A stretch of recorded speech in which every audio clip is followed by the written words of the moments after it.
अपना तारुफ तो करवाएं। ओह हाय, मेरा नाम मारिया सक्लोडोस्का है। वो अलग बात है कि दुनिया मुझे मैरी क्यूरी के नाम से जानती है। मेरी कहानी पेरिस के ग्रैंड लैब से नहीं बल्कि वार्सो यानी पोलैंड के एक छोटे से शहर से स्टार्ट हुई। पढ़ाई का शौक तो वालिदैन की वजह से आ गया था, मगर रशियन रूल हमारे शौक के सख्त खिलाफ था।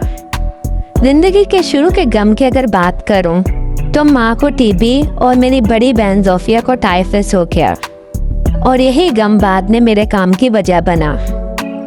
पढ़ाई में जितनी सख्ती थी ना उस वक्त, उसके बावजूद मैं और मेरी छोटी बहन ने फ्लाइंग यूनिवर्सिटी में आखिर पढ़ ही लिया और पेरिस आने का ख्वाब ना छोड़ा।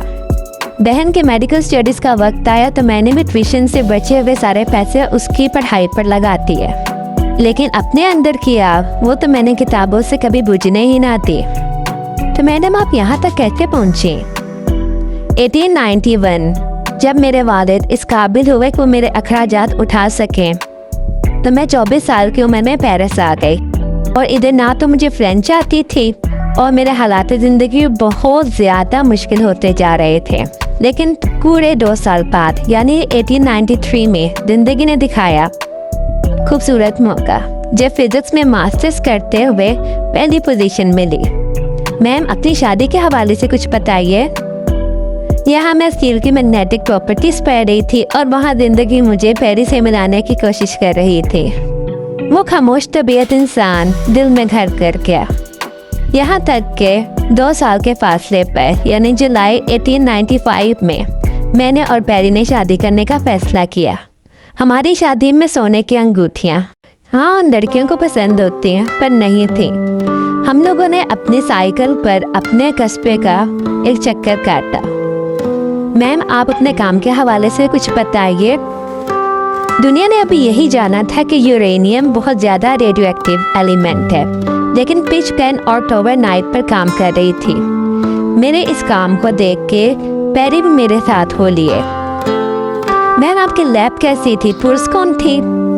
हमारी लैब जो कभी किसी मेडिकल स्कूल का एक डायसेक्शन रूम होता था, जगह जगह दीवारों पर लीकेज, यहाँ तक कि बहुत ज़्यादा सर्दी पड़ती थी का आप अंदाज़ा लगा सकते हैं। ऊपर से टॉबर नाइट को अलहदा करना, बॉयल करना, डिज़ोल्व करना, ये एक अलहदा हमारे लिए चैलेंज था।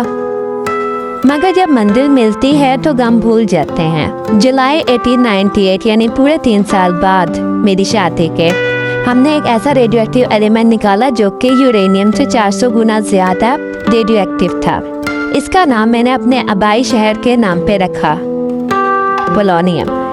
दुनिया ने हमारे काम को पहचाना और 1903 में हमारी जोड़ी को नोबेल प्राइज से नवाजा गया। लेकिन पेरी 3 साल बाद मुझे छोड़कर चले गए। उनका एक्सीडेंट हो गया। उनकी वफात के बाद मैं उनके प्रोजेक्ट रेडियम पर काम करने लगी। मैम क्या आपके बच्चे थे?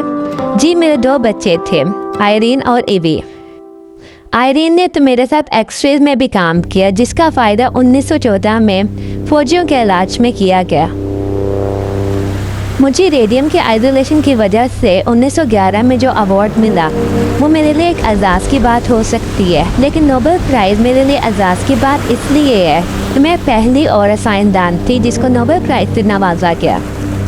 तो मैम इतनी अचीवमेंट्स के बाद आपकी डेथ कैसे हुई? वो भी एक अजीब हादसा था। रेडियो एक्टिव एलिमेंट्स में काम करते हुए मुझे पता ही ना चला कि कब मुझे रेडिएशन बर्न्स होने लगे हैं और मैं बहुत बीमार हो गई।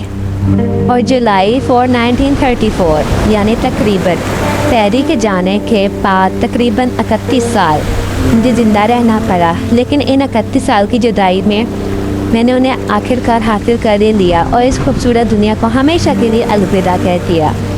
मोहतरमा आपका कोई आखिरी मैसेज लोगों के लिए? मेरे ख्याल से इंसान अपने गमों पर, अपनी तकलीफ़ों पर कुछ हद तक काबू नहीं पा सकता, लेकिन खुशियों को हासिल करना कहीं ना कहीं इंसान के ही बस में है।